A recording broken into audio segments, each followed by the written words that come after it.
as the storm was significant, but thankfully this was not the worst case scenario. The storm did weaken before landfall, and the storm surge, as initially reported, has not been as significant overall as what was observed for Hurricane Helene. Right now, it looks like Sarasota County had the most significant storm surge, likely somewhere between 8 to 10 feet. And remember, with Helene, we had 15 to 20 feet up in Taylor County. Rescue missions have been underway throughout the night. State search and rescue teams report at least 48 individuals have been rescued as of 0630. National Guard search and rescue teams have worked overnight and successfully executed rescues of families and pets on the West Coast and from the destruction of the tornadoes in the central and eastern parts of Florida. The Guard continues to work into the morning and have 31 rescue aircraft operational and hundreds of rescuers engaged in over 125 active missions in 26 different counties. Over 6,500 soldiers are deployed throughout the state. Florida Fish and Wildlife Commission has made land and water rescues in Pinellas, Hillsborough, and Pasco County. The State Guard has also been engaged in search and rescue, assisting with floodwater evacuations as well as damage assessments. There are currently 3.1 million accounts without power. There have been 635,000 restorations since Hurricane Milton hit Florida. The areas that have the most significant outages as of this morning are Hillsborough, 75% out, Hardy, 97% out, Manatee, 82% out, Pinellas, 68% out, and Sarasota, 75% out. Of course, there are 50,000 plus linemen that have been pre-staged. A lot of what they'll do this morning is likely assess the damage and then begin restoration operations very quickly. And we appreciate everybody that's in that fight because that's very important for a lot of people. Cut and toss have begun at first light by the Florida Department of Transportation. 328 crews are active in the field with over 350 pieces of heavy equipment and trucks.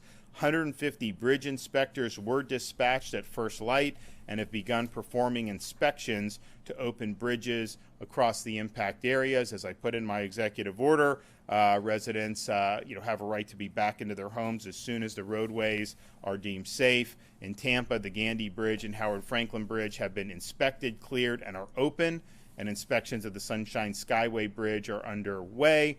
There is debris on the Sunshine Skyway as well as the Courtney Campbell, but once that debris is clear, we anticipate those bridges opening later this morning. Other bridges are being opened as soon as the state inspections are completed. The Tampa Airport is repairing minimal damage and should be open no later than tomorrow. Seaports are awaiting Coast Guard channel surveys to reopen waterside, but as of now, our initial assessments is they will likely be able to resume operations very quickly. We still have a lot of school closures for today. I think Floridians should just keep in contact with their local officials about what that's going to be. I would imagine a lot of the schools that were not necessarily in the direct path of the storm will be open tomorrow. It may take a few more days for some of the places that were harder hit. Now, as you survey damage and clean up, please be cautious of hazards. We have post-storm fatalities almost every storm, and a lot of these fatalities are avoidable. So please be cautious of down power lines. Don't touch them. Don't remove tree debris that may be entangled with down power lines. Standing water can conceal down power lines and other hazards, so please be mindful and never walk through storm waters. Standing storm waters can also carry a bacteria that can lead to fatal infections. This type of infection was responsible for a fatality following Hurricane Helene, so please avoid wading through standing water. Please use proper ladder safety.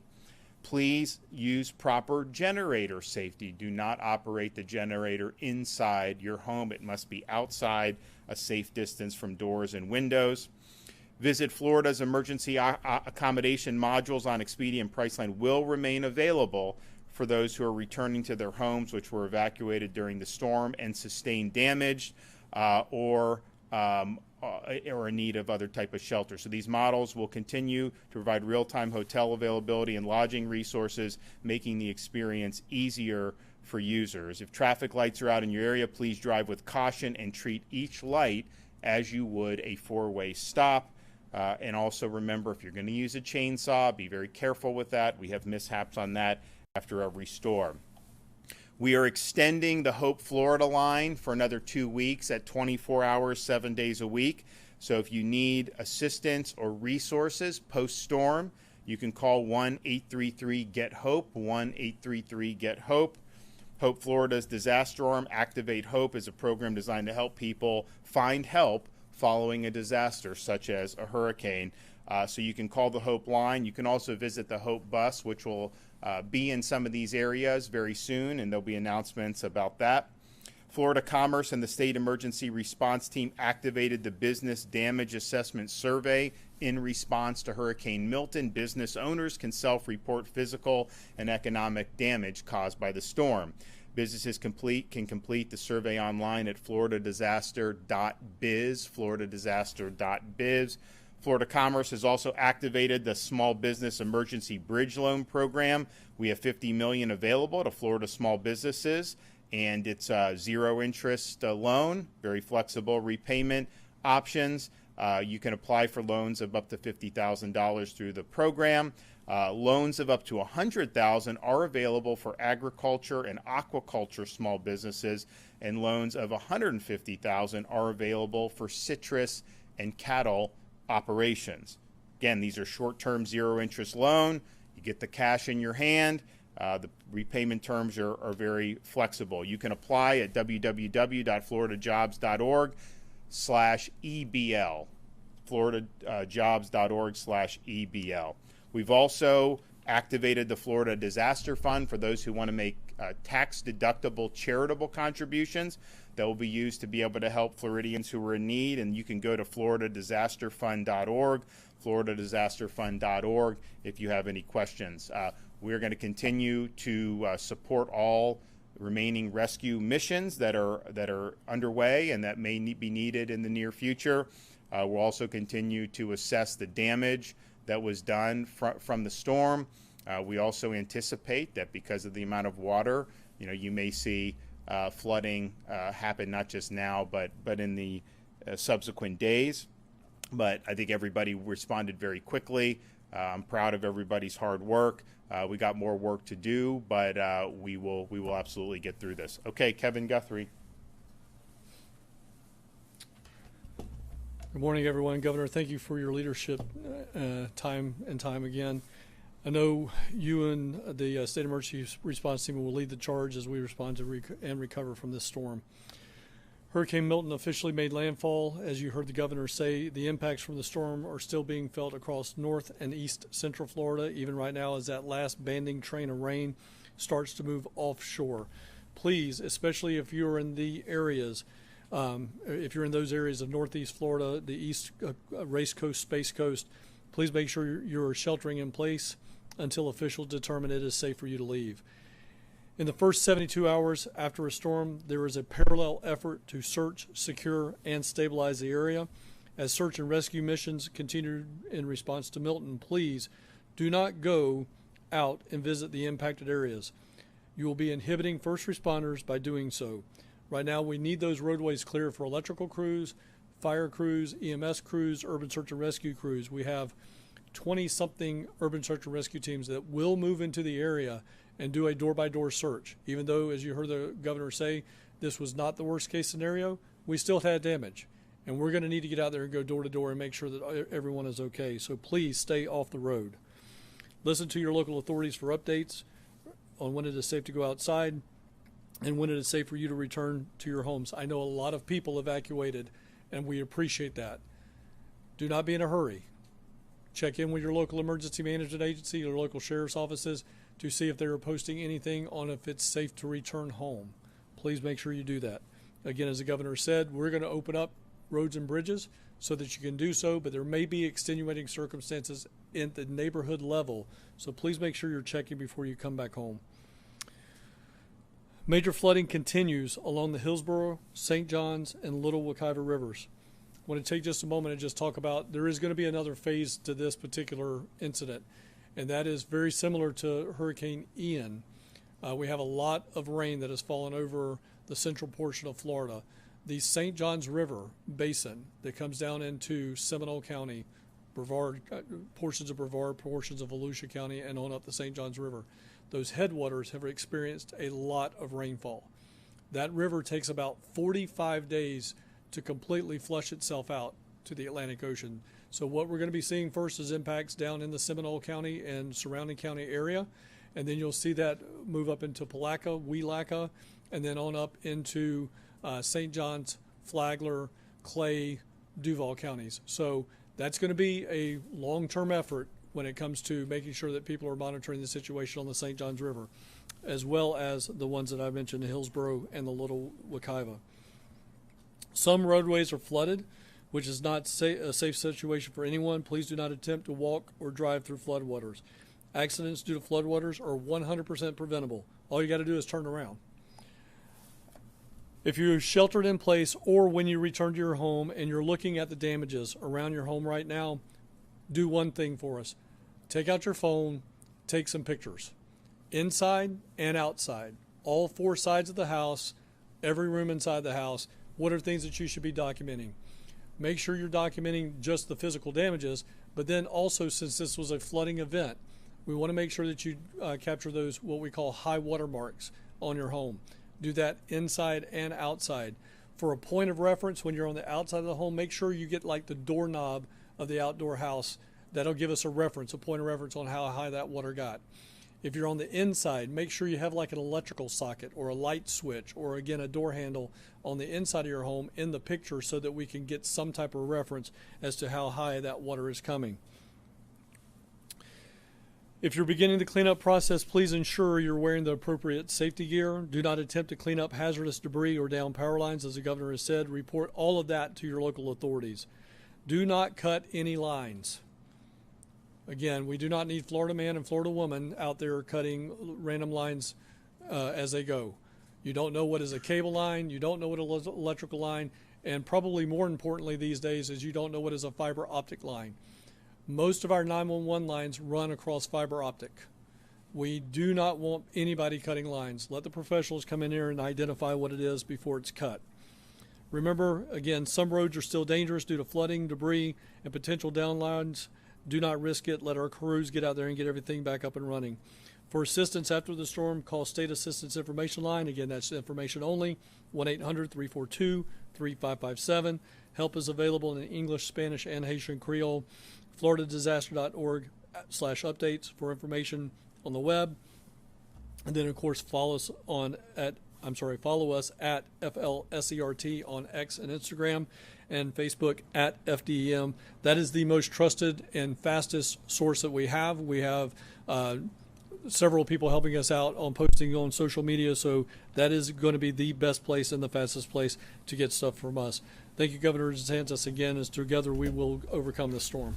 Okay. Roger.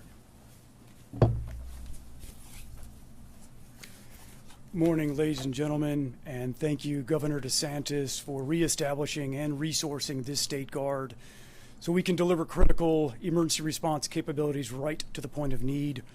Working alongside Director Guthrie's, General Haas, and Director Young's and the rest of his state agencies, personnel moving rapidly in order to save lives, rescue our citizens, and minimize human suffering.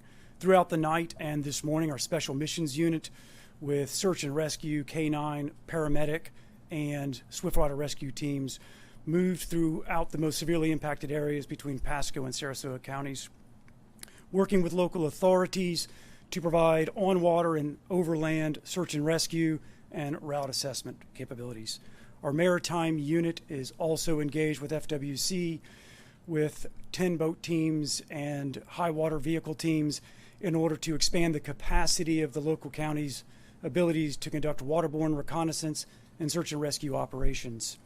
Our aviation unit with Black Hawks and drones with live stream and 3D map rendering capabilities will be conducting air operations today in coastal and inland community areas in order to enable those local authorities to paint the picture and focus their resources. Ladies and gentlemen, we are laser focused on search and rescue operations today.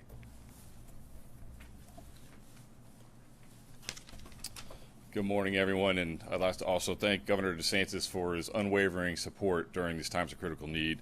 We are fortunate and blessed to live in a state where the governor has such support for state agencies that put Floridians first. I want to also thank DEM Director Kevin Guthrie for his outstanding leadership and support, and his DEM team for their coordination and communication with all state agencies, making us the leading leaders in the nation for emergency response. We're privileged and honored to be a part of that team.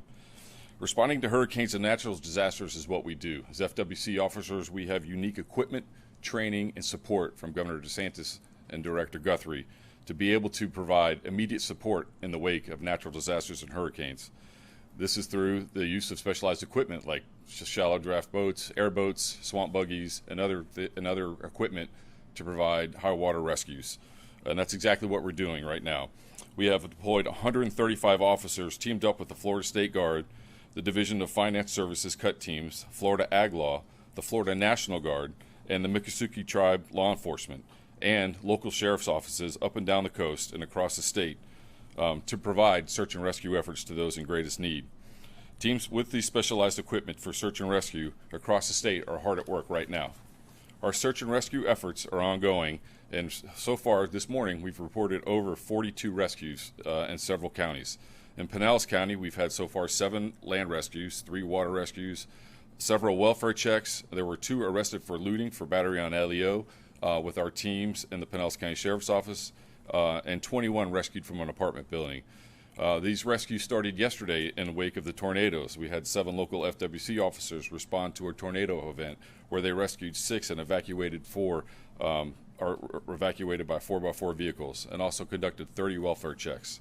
In Pasco County, operations are ongoing, responding to multiple intersections, clearing trees and debris, allowing emergency vehicles to access storm-damaged areas, and responding to calls for service. In Hillsborough County, there are several people assisted from a vehicle in a ditch, 1 pulled from a flooded vehicle, 3 individuals removed from a flooded apartment, and then there was another 100 evacuated at an assisted living facility, and another 20 evacuated from a senior facility in Tampa. So again, these efforts are ongoing. They're ongoing across the state. Like Director Guthrie said, there is going to be flooding events across the state in central and northern Florida. So please be aware, if you're in a flood-prone area, be aware of this. Our teams will be able to respond and alert all through the state throughout this time. So again, I want to thank Governor DeSantis for his leadership and support, and FWC is here to work with our partners to make sure that the Floridians are safe during this event. Thank you. So we'll continue with the rescue operations as needed. There's a lot of damage assessments that are going to be going on today, and we're very obviously supportive of the power restoration operations. We're glad that all those folks were staged, and then also just ensuring that fuel is flowing. Hopefully we get our gas stations and big box stores and everything open very quickly. I'd imagine that will likely happen, and just get people back on their feet, and that's going to be our focus. Okay, any questions? About Pinellas County, it's my understanding that deputies there are restricting access into the area. I don't know if you have any insight into that, or I don't. I mean, we're going to open the bridges. I know a couple of them are open. The other 2, there's going to be debris that are going to be removed, and those bridges will be open for traffic, and Floridians can use those as they see fit. Yep.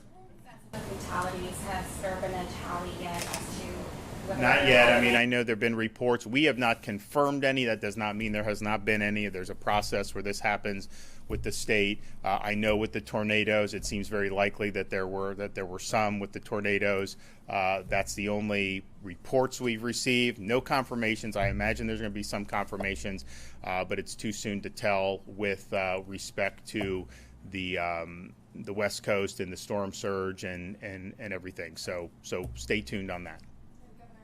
Storm, some Wall Street analysts predicted that Milton's losses could exceed $50 billion. Does the state have any sort of... How the hell would a Wall Street analyst be able to know? It's been dark all day. What, you just going to know that you're going to do? I mean, give me a break on some of this stuff. They're doing damage assessments now. They always say this or that or whatever. I mean, what I would say is what I said in the original talkers. We had certain worst case scenarios in terms of going into Tampa Bay. A lot of places in Pinellas County, they had negative storm surge because it sucked the water out of the bay. So in terms of all that, where you'd see the entire Tampa Bay area underwater, that did not happen. The storm surge, it was most acute in Sarasota. And I think it was a little bit more than Sarasota got for Helene, but it wasn't like so much more. I think it was 8 to 10 feet. Helene, of course, got almost to 20 in Taylor County. And then I think the fact that the storm weakened, I think I'm not saying there's not going to be damage. There will be. It cut across the state in a way that Helene did not.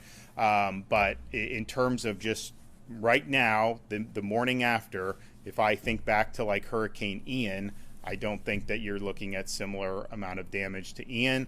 And then with Helene, there may end up being more overall damage. There may not. I don't know. But definitely the surge did not reach Helene levels. I mean, Helene was producing major surge all across the west coast of Florida, and then in the Big Bend, it was just biblical.